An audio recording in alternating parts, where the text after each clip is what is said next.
കൂർഗ് വന്നു കഴിഞ്ഞാൽ മസ്റ്റായിട്ട് വിസിറ്റ് ചെയ്യേണ്ട സ്ഥലമാണ് കുഷാൽ നഗർ.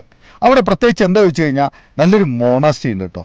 അപ്പോൾ നമ്മൾ ടിബറ്റൊക്കെ പോയൊരു ഫീൽ ചെയ്യുന്ന ഒരു സ്ഥലമാണ് നമ്മൾ ഈ മോണാസ്ട്രിക്ക്. അപ്പോൾ ഒരു ബുദ്ധിസ്റ്റ് മോണാസ്ട്രിയാണ്. നമ്മൾ നേരെ ഉള്ളിൽ കയറി നോക്കുന്ന സമയത്ത് ഒരു ടിബറ്റ് മാർക്കറ്റേ ഉള്ളിലുണ്ട്. അവരുടെ കൾച്ചർ, അവരുടെ ഫുഡ് കാര്യങ്ങൾ എന്തായാലും ആയാലും എന്ന് പറഞ്ഞ് ഞങ്ങൾ നേരെ അവിടുന്ന് ഒരു ഫുഡ് എന്താ വെറൈറ്റി ചോദിച്ചപ്പോൾ അവരിതാ ടിബറ്റൻ ചായ ഉണ്ടെന്ന് പറഞ്ഞു. ഒന്ന് ആയിക്കോട്ടെ എന്ന് പറഞ്ഞ് ടിബറ്റൻ ചായയൊക്കെ കൊടുത്ത് കുറച്ച് നേരം അവിടെയൊക്കെ വിസിറ്റ് ചെയ്തപ്പോൾ അവർ സ്നാക്സിൻ്റെ പേരൊക്കെ മറന്നു പോയിട്ടോ. അങ്ങനെ ടിബറ്റൻ ചായയും വന്നപ്പോൾ ഉപ്പാണ് കേട്ടോ ടിബറ്റൻ ചായൻ്റെ ടേസ്റ്റ്. അവിടുന്ന് ടിബറ്റൻ ചായയും കുടിച്ച് നേരെ മോണാസ്ട്രി കാണാൻ വേണ്ടി നേരെ മുമ്പിൽ പോയ സമയത്ത് ഒരു മോണാസ്ട്രിൻ്റെ സ്റ്റാച്ചു അവിടെ വെച്ചിട്ടുണ്ട്. അതെന്നെ കാണാൻ ഒരു പ്രത്യേക ഒരു രസം കേട്ടോ.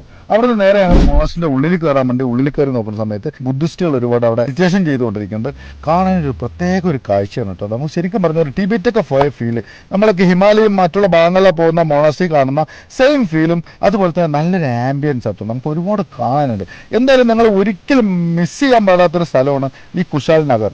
ഈ കുഷാൽ നഗറിൽ വന്നു കഴിഞ്ഞാൽ നമുക്കൊരു ടിബറ്റൻ കോളനി, ടിബറ്റിൽ പോയൊരു ഫീൽ നമുക്ക് കിട്ടണം എന്ന് പറഞ്ഞു കഴിഞ്ഞാൽ എന്തായാലും നിങ്ങൾ മസ്റ്റായിട്ട് വിസിറ്റ് ചെയ്യേണ്ടതാണ്. അതുമാത്രമല്ല നമ്മൾക്ക് ഒരു വേറൊരു കൾച്ചറുള്ള കാഴ്ചകളും അവിടുത്തെ അനുഭവങ്ങളും നമുക്ക് കാണാൻ പറ്റും. വേറൊരു മതക്കാർ ജീവിക്കുന്ന രീതികളും കാര്യങ്ങളും എന്തായാലും നല്ലൊരു അനുഭവം പറഞ്ഞാൽ നല്ലൊരു അനുഭവം. എന്തായാലും മസ്റ്റായിട്ട് നിങ്ങൾ വിസിറ്റ് ചെയ്യാൻ മറക്കരുത്.